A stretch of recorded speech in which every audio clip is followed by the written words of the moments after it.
Hi friends, welcome to Madras இருந்து நம்ம இன்னைக்கு ரொம்பவே டேஸ்டியான வித்தியாசமான கோலா உருண்டை கிரேவி தான் செய்ய போறோம். பாக்கும்போது உங்களுக்கு மட்டன் கோலா உருண்டை கிரேவி மாதிரியே இருக்கும். பார்க்கிறதுக்கு மட்டும் இல்ல சுவையும் அச்சசலா மட்டன் கோலா உருண்டை கிரேவி மாதிரியே இருக்கும். எதுவும் இல்லைங்க காலிஃப்ளவர் வச்சு தான் செஞ்சிருக்கோம். ரொம்பவே டேஸ்டியா இருக்கும். எப்பவுமே காலிஃப்ளவர்ல வறுவல், பொரியல், கிரேவி கூட செஞ்சிருப்போம். பட் இத போல கோலா உருண்டை கிரேவி வச்சு செஞ்சு பாருங்க. கண்டிப்பா ஒரு முறை செஞ்சீங்கன்னா அடிக்கடி செய்வீங்க. கண்டிப்பா இந்த காலிஃப்ளவர் கோலா உருண்டை கிரேவி ஃப்ரெண்ட்ஸ், ஃபேமிலி எல்லாருக்குமே நீங்க சஜஸ்ட் பண்ணுவீங்க. அந்த அளவுக்கு சுவை ரொம்பவே அட்டகாசமா இருக்கும். இந்த கிரேவி பாத்தீங்கன்னா சாதம், புலாவ், இட்லி, தோசை, சப்பாத்தி எல்லாத்துக்கும் ரொம்ப ஒரு பக்காவான சைட் டிஷ் இது. கண்டிப்பா ட்ரை பண்ணி பாருங்க. சரி வாங்க ஃப்ரெண்ட்ஸ் இந்த ரெசிபி எப்படி பண்றதுன்னு வீடியோக்குள்ள போய் பார்க்கலாம். நான் காலிஃப்ளவர் இந்த சைஸுக்கு கட் பண்ணிவிட்டு மிதமான சுடு தண்ணியில் உப்பு சேர்த்து 10 நிமிஷம் வரைக்கும் ஊற வச்சுட்டு அதுக்கப்புறம் நல்லா சுத்தமாக வாஷ் பண்ணியிருக்கேன். இதே மாதிரி தேங்காய் துருவல் எடுத்துகிட்டு தேங்காய்னா துருவோம் இல்லையா, சேம் அதே மாதிரி தான் இந்த காலிஃப்ளவர் துருவிக்கங்க.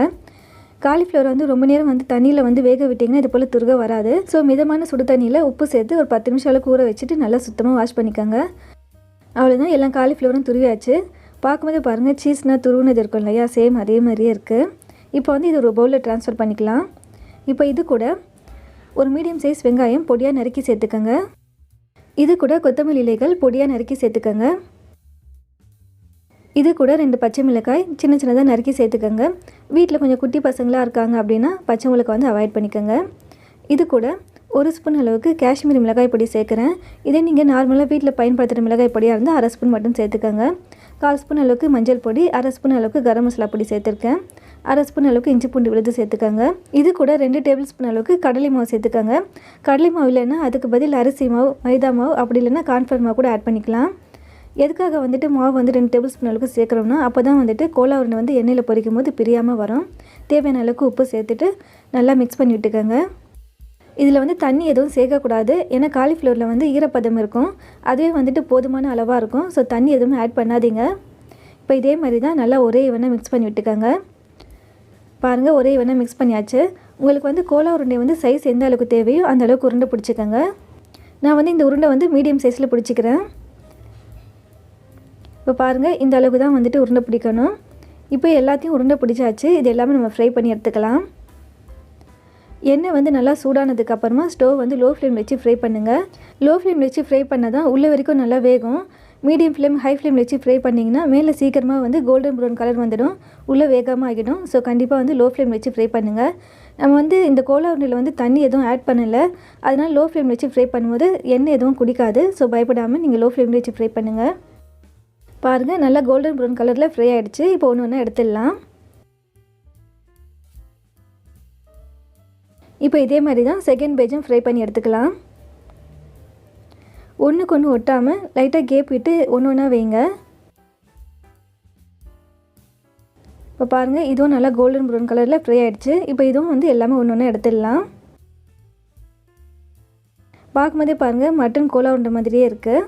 இந்த கோலா உருண்டை இப்படியே சாப்பிடும்போது ரொம்ப நல்லாயிருக்கும். மேலே நல்லா கிறிஸ்பியாக இருக்கும், உள்ளே பார்த்திங்கன்னா நல்லா சாஃப்டாக இருக்கும். இப்போ ஃப்ரை பண்ணது எல்லாமே ஒரு ஓரமாக வச்சுடுங்க. நம்ம கிரேவி ரெடி பண்ணிக்கலாம். இதுக்கு செய்ய போகிற கிரேவி பார்த்திங்கன்னா இன்னும் ரொம்ப சூப்பராக இருக்கும். அதுக்கு பார்த்திங்கன்னா 2 மீடியம் சைஸ் அளவுக்கு தக்காளி எடுத்துக்கோங்க. இது கூட 10 முந்திரி, ஒரு பச்சை மிளகாய் சேர்த்துக்கோங்க. கண்டிப்பாக முந்திரி சேர்த்துக்கோங்க. முந்திரி சேர்க்கும் போது கிரேவி டெக்ஸ்சர் பார்த்திங்கன்னா நல்லா ஒரு க்ரீமி டெக்ஸ்சரில் கிடைக்கும். தண்ணி எதுவும் சேர்க்காம நைஸாக அரைச்சி ஒரு ஓரமாக வச்சுடுங்க. எண்ணெய் சூடானதும் இது கூட ஒரு பிரிஞ்சி இலை, 1/2 ஸ்பூன் அளவுக்கு சோம்பு, ஒரு பட்டை, 3 லவங்கம், 3 ஏலக்காய் சேர்த்துக்கோங்க. 2 மீடியம் சைஸ் வெங்காயம் பொடியாக நறுக்கி சேர்த்துக்கோங்க. ஸ்டவ் மீடியம் ஃப்ளேமில் வச்சுக்கோங்க. வெங்காயம் நல்லா கோல்டன் ப்ரௌன் கலரில் வதங்கணும். வெங்காயம் சீக்கிரமாக வதங்குறதுக்காக நான் உப்பு சேர்த்துக்கிறேன். மீடியம் ஃப்ளேம் வச்சுட்டு இதை போல் வதக்குனிங்கன்னா கொஞ்சம் நேரம் ஆகும். இதே நீங்கள் ஸ்டவ் லோ ஃப்ளேமில் வச்சுட்டு ஒரு மூடி போட்டு வச்சுட்டிங்கன்னா ஒரு 2 நிமிஷத்துலேயே பார்த்திங்கன்னா நல்லா சாஃப்டாக வதங்கிடும். பாருங்கள், நல்லா வதங்கிடுச்சு. வெங்காயம் எண்ணெயில் எந்த அளவுக்கு வதக்குறோமோ அந்த அளவுக்கு கிரேவி நல்லா டேஸ்ட்டாக இருக்கும். இப்போ இது கூட 1/2 ஸ்பூன் அளவுக்கு இஞ்சி பூண்டு விழுது சேர்த்துக்கோங்க. இஞ்சி பூண்டில் இருக்க பச்சை ஸ்மெல் போகிற வரைக்கும் 2 நிமிஷம் அளவுக்கு வதக்கி விட்டுக்கோங்க.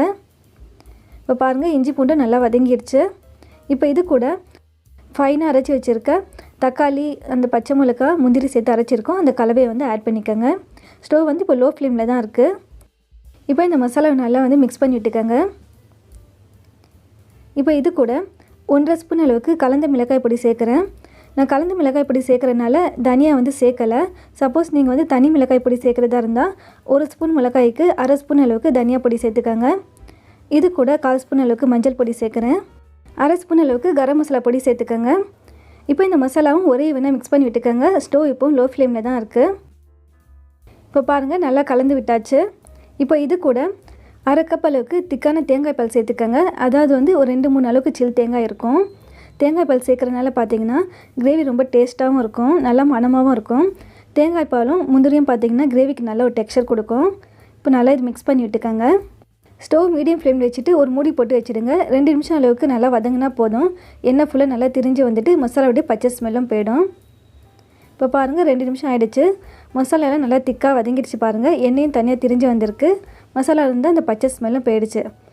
மசாலா நல்லா கமன்னு வாசமாக இருக்குது. டெக்ஸ்சர் பாருங்கள், நல்லா க்ரீமி டெக்ஸ்சரில் இருக்குது. இப்போ வந்து நம்ம கிரேவிக்கு எந்த அளவுக்கு தண்ணி தேவையோ அந்த அளவுக்கு வந்து ஆட் பண்ணிக்கோங்க. நான் வந்து இந்த கிரேவி வந்து கொஞ்சம் திக்கான கன்சிஸ்டன்சியில் செய்ய போகிறேன். அதனால் இந்த அளவுக்கு தண்ணி ஆட் பண்ணியிருக்கேன். உங்களுக்கு வந்து கிரேவி கன்சிஸ்டன்சி வந்து எந்த அளவுக்கு தேவையோ, குவான்டிட்டி வந்து எந்த அளவுக்கு தேவையோ அந்த அளவுக்கு ஆட் பண்ணிக்கோங்க. ஸ்டவ் மீடியம் ஃப்ளேமில் வச்சுட்டு 2 நிமிஷம் அளவுக்கு கொதிக்க விடுங்க. ஒரு 2 கொதி வந்ததுக்கப்புறமா நம்ம ஃப்ரை பண்ணி வச்சுருக்க கோலா உருண்டையை சேர்த்துக்கலாம். இப்போ பாருங்கள், 2 நிமிஷம் ஆகிடுச்சு. ஓப்பன் பண்ணி பார்க்கலாம். நல்லா கொதி வந்துடுச்சு. இப்போ நம்ம ஃப்ரை பண்ணி வச்சுருக்க கோலா உருண்டை ஒன்று ஆட் பண்ணிக்கோங்க. இந்த கோலா உருண்டை சேர்த்ததுக்கப்புறமா 2 நிமிஷம் மட்டும் கொதிக்க விடுங்க. ஏன்னா இதில் கடலை மாவு சேர்த்துருக்கனால பார்த்திங்கன்னா கிரேவி வந்து சீக்கிரமாக திக்கான ஒரு கன்சிஸ்டன்சிக்கு வந்துடும். இப்போ ஃபைனலாக கொத்தமல்லி இலைகள் சின்னதாக நறுக்கி சேர்த்துக்கோங்க. இப்போ இது எல்லாமே ஒரு மிக்ஸ் பண்ணி விட்டுட்டு மூடி போட்டு வச்சிடலாம். 2 நிமிஷம் மட்டும் தான் கொதிக்க விடணும்.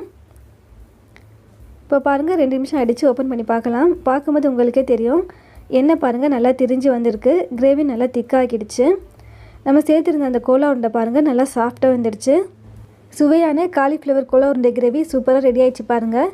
இப்போ ஸ்டவ் ஆஃப் பண்ணிவிடுங்க. ஆஃப் பண்ணிவிட்டு ஒரு மூடி போட்டு வச்சுட்டு ஒரு 2 நிமிஷத்துக்கு அப்புறமா சர்வ் பண்ணிங்கன்னா அந்த கோலா உருண்டை பார்த்திங்கன்னா அந்த கிரேவி கூட நல்லா ஊறி அந்த கிரேவி ஃபுல்லாக நல்லா அக்செப்ட் பண்ணியிருக்கும் கோலா உருண்டை. அப்போ அந்த கோலா உருண்டை சாப்பிடுவோன்னு பார்த்திங்கன்னா அவ்வளோ சுவையாக இருக்கும்.